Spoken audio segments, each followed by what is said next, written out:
कर्मफल। मरने के बाद स्वर्ग के द्वार पर 4 व्यक्ति खड़े थे। इन 4 व्यक्तियों में पहला राजा था, दूसरा एक बिजनेसमैन था, तीसरा पंडित था और चौथा एक आम आदमी था। किसी को भी यह पता नहीं था कि कौन स्वर्ग के अंदर प्रवेश कर पाएगा और कौन वहीं से वापस लौटा दिया जाएगा।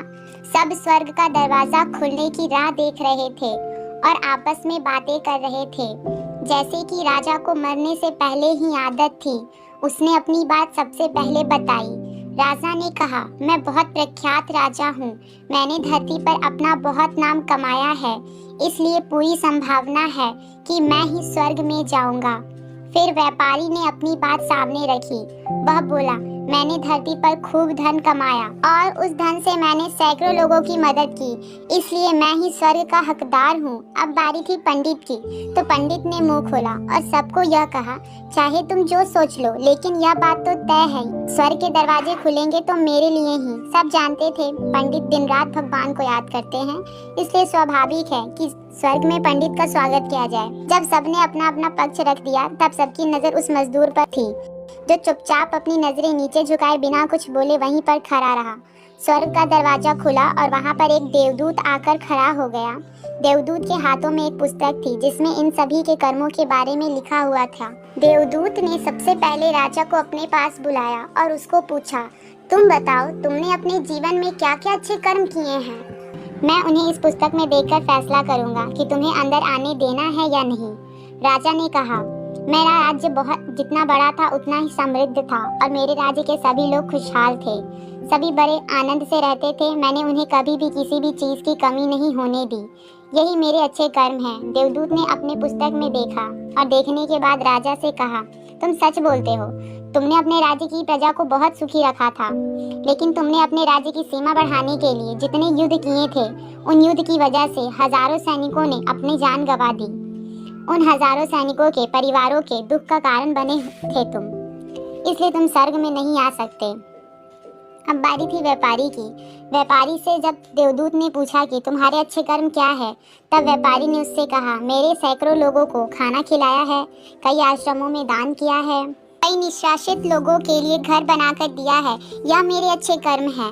देवदूत ने फिर से अपने पुस्तक में ध्यान से देखा और देखने के बाद व्यापारी से कहा, तुम्हारा कहना भी ठीक है कि तुमने बहुत दान धर्म किया है, लेकिन यह दान धर्म तुमने जिन पैसों से किया है, उन पैसों को कमाने के लिए तुमने ना जाने कितने झूठ बोले हैं, कितनी हेरा फेरियाँ की है और कितनी ही मिलावटें की हैं, इसलिए तुम भी स्वर्ग में नहीं आ सकते।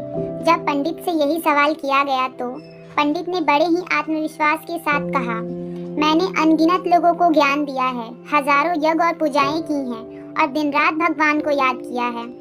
इससे अच्छे कर्म और क्या ही हो सकते हैं। देवदूत ने अपनी पुस्तक में अंदर झांक कर देखा और पंडित से कहा, आपने जितने भी लोगों को जो भी ज्ञान दिया है, उन बातों पर खुद कभी अमल नहीं किया। आपने यज्ञ पूजा या भगवान का नाम निस्वार्थ भाव से कभी नहीं लिया, इसलिए आपका भी स्वर्ग में आना प्रतिबंधित है। मजदूर यह सब देखकर हैरान था। वह अब तक जिन्हें महान समझता आ रहा था, उनकी व्याख्या स्वर्ग के दरवाजे पर आकर बदल गई थी। धरती पर जिन कामों को अच्छा समझा जाता है, उनका यहाँ पर कोई मूल्य नहीं था। यमदूत ने जब इस मजदूर को अपने पास बुलाया और इससे पहले कि वह उससे कुछ उसके अच्छे कर्मों के बारे में पूछता, मजदूर बोल पड़ा, प्रभु, मैं जानता हूँ कि मैं भी स्वर्ग में आने के लायक नहीं हूँ, लेकिन मैं फिर भी एक बार बाहर से ही स्वर्ग को झांक कर देखना चाहता हूँ।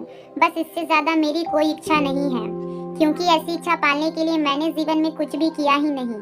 मैं पूरा दिन मेहनत करता और जो भी पैसा कमाता उन्हें अपने परिवार के पालन पोषण में खर्च कर देता, इसलिए दान धर्म के लिए कुछ बचता ही नहीं।